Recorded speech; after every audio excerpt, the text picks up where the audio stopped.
Magandang araw! Ako po si Ma'am Nori at pag-uusapan po natin ngayon ang tungkol sa mga usapin may kinalaman sa pagtuturo ng Filipino. Ang Executive Order 210 at ang House Bill 4701 is an act to strengthen and enhance the use of English as the medium of instruction in Philippine schools. Ito ay nilagdaan sa panahon ng nakalipas na Administrasyong Macapagal Arroyo na pumasa rin sa Kongreso.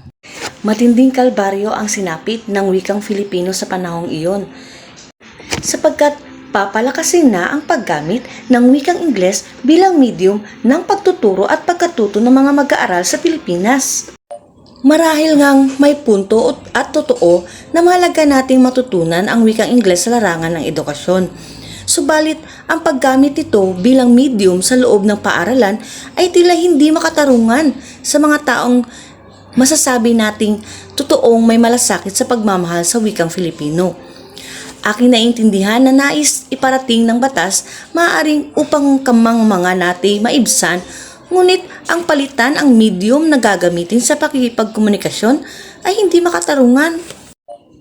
Oo, naroon na tayo na ang wikang Ingles ang wika ng mundo. Subalit kailan may hindi magiging wika ng karunungan sa isang bansa may sariling wika at kabihasnan. Mali ata ang daan ng tinatahak ng Pilipinong hanggang ngayon ay sinusulong ang Ingles sa pagkatuto.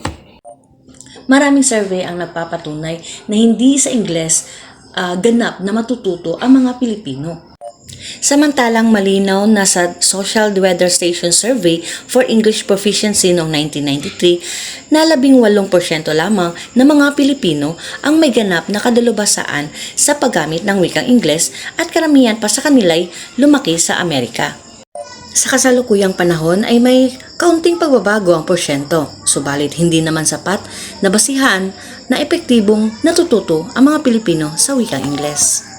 At bilang pagtatapos ng ating usapin ngayong araw na ito, tandaan na lamang natin na ang ating wika ang ating pinakamalaking pagkakakilanlan bilang isang Filipino. At tandaan natin ang sinabi ni Dr. Jose Rizal na kung sino man hindi marunong magmahal sa sariling wika ay higit pa sa malansa at mabahong isda. Ito po muli si Ma'am Nori. Paalam!